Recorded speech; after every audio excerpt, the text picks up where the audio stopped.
Cradle and womb. They say a man lived here once, constant water flowing by, and in and under his abode. His days must have been filled with hunting for food, firewood for cold nights, while planning for the next day. And when that was done, he sat with the grandfathers all around him, wisdom whispering truth in the overhead branches. Other tree brothers stood by his side, a kind camaraderie under blue skies, sun setting, creek rippling, wind blowing, birds chirping, constant chorus. At night, and when the weather changed, always welcoming was Cave Mother, nestled in her stony, loving arms, safe, warm, nurturing, peaceful sleep. Perhaps that's all we really want, to hold and be held, to love and be loved, safely, unconditionally accepted, in our natural, imperfect perfection, a refuge along the returning path towards home. Cave Creek, New Mexico in the Pecos Wilderness, November 2019. Welcome to the Poetry Oracle podcast, and thanks for stopping by and spending a few minutes playing, dreaming, and fooling with words. Today's poem I humbly offer after going out with my two dog friends into the Pecos Wilderness to Cave Creek, where two caves sit next to a running creek that flows beside and into these two deep caves. The ice and snow has frozen over the front of the cave, my dogs crunching the ice above, warning me that if I stepped wrong, I would fall through into a cold plunge. I sat in the cold caves, running icy water, in a reverential meditation. Later, I thought of a story about a man who had once lived here, and I went into a reverie, warming in the sun in a beautiful meadow in front of the cave, the whole valley just to myself, the dogs running and playing as I warmed up in the noonday sun. Lately, I have been spending a great deal of time, and the world has been synchronistically delivering concepts and feelings about soul, and what that means, at least to me. If my soul is really who I am, and this physical spacesuit, as Ram Dass calls it, is what experiences the whole world, while my soul witnesses that experience, loving everything.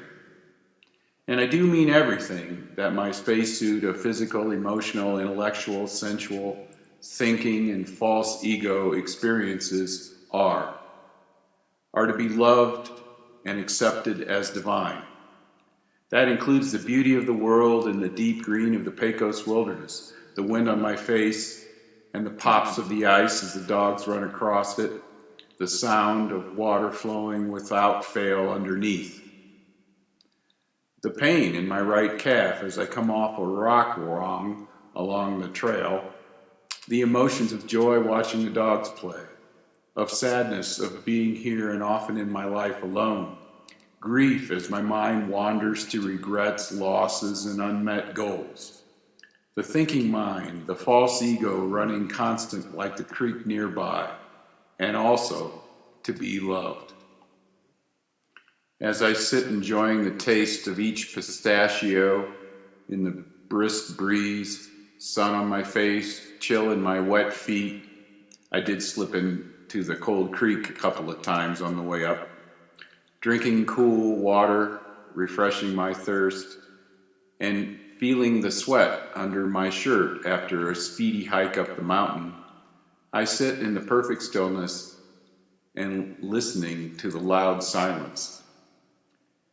I then wandered away and wondered about the man who lived here every day. What must have that been like? Could I even survive out here and know how to, on the hottest, coldest, and most challenging days, finding food for the body and the mind, alone in this remote, singular enclave? I realized that this version of my soul in this spacesuit finds me in a world where the economic requirements of living require my attention to pay for my cave, my food and water, although plentiful and easy to find in many locations, the ability to travel great distances in various machines, to connect electronically in seconds with people all over the world, still doesn't completely feed my soul, which wants today to sit here in this meadow, watching the dogs play, and dream of living another life in another time. As my pen went across the paper, Soul spoke and said that perhaps no matter the time, the spacesuit, we all seek to love and be loved, to hold and be held, to feel safe and supported by the environment around us, and to remember to appreciate the times we feel all or at least some of these feelings of bliss. Yet, also to love and appreciate the pain, the spectrum of emotions that also includes sadness, grief, loss, anger, guilt, and shame. To appreciate and love the monkey mind, the false ego, our recurrent desires, and when we feel lost, confused, and alone. Whomever this man was, and I'm sure there were many others over the centuries before him, his soul in his spacesuit chose these caves in the time he found himself with the same physical, emotional, thinking, false ego, and with desires that come with being human. And it is easy to romanticize and assume that life was better back then than mine now, simpler, perhaps easier than the world my soul finds itself in. But in the end, as Joseph Campbell and others concluded, we must enthusiastically say yes to it all, because soul loves everything in the world it finds itself in, no matter the time and spacesuit experiences it witnesses, for it is all, in the end, divine. That is the ultimate challenge for me in this life, perhaps for us all, and perhaps it always has been, no matter when and where we find our spacesuits in time.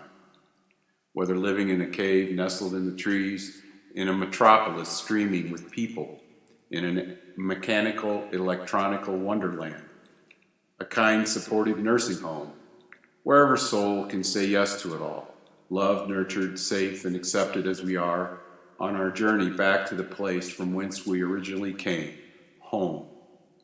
And also to say yes when we don't feel some or all of these feelings, nurturing and loving ourselves anyway. Until next time, from my soul and spacesuit to yours, may we find more and more yeses and fewer nos. Blessings and a deep bow.